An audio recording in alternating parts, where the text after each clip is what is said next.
Howdy guys, today we want to talk about your air pump, otherwise known as an aerator. We have a couple different models here, but we want to talk about the basics about any air pump to begin with. First of all, these pumps should never be in the ground. They should be on something that keeps them elevated. At minimum, a small concrete block, some bricks, some sort of decorative rock. We like to see it higher the better. That keeps ants, that keeps water and things from getting into this pump. These pumps are rated to be outside. Rain and everything else is not going to affect them, cold or hot. They're fine.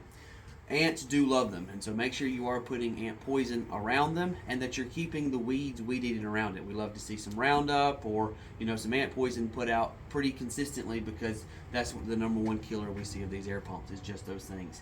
The other thing we see that kills these air pumps sooner than they should is the fact that these air filters aren't getting clean, and we want to show you all that right now.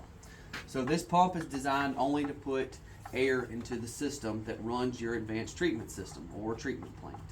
There is commonly a Phillips head screw on top of this pump, and as you can see, I'm struggling. I got one that was a little difficult. These can be somewhat hard to service the first time if it's been a while. All you got to do is put some WD-40 or some type of oil on these threads so that it makes it easier to get these in and out. This is what it should look like. Look at all of this. This is grass from somebody mowing the grass a lot. See, it's trapped these pores so it can't get out. And this is a bunch of just dirt. And even if you can't see, there's a few bodies of ants inside this filter all over. Boom. So just to prove my point, I didn't open that pump first. Ants love these things, and grass. These are the two things we're going to see kill this pump the fastest. The other style pump is a lot simpler. These are the pumps that we like. It doesn't take a hard Phillips head screw. It's just a pop off, and it's got your filter underneath to clean. That's a brand new pump though, so it's not going to be dirty. We want to show you how to clean this. So if I was at someone's house, or if this was mine, we're just going to beat that filter out. About halfway through getting it really clean, you can actually use it almost like a sponge to go over the areas of the lid. Blow that off, do it several times. What I'm trying to get the point across is you don't have to use, and I don't recommend using water. These pumps don't need to get water in their filter.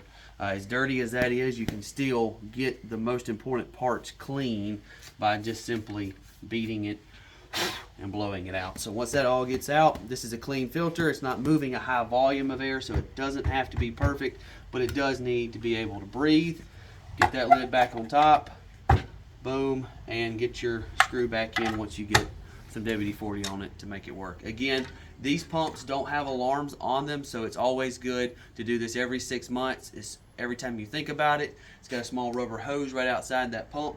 Pinch that hose and you'll know, number one, the pump's vibrating, and number two, it's putting out air, because when you're pinching it, it generates pressure. If you have any questions or concerns or need to get a new air pump with a 3-year warranty that nobody else on the market has, give us a shout. We'd love to help you out. Thanks, guys.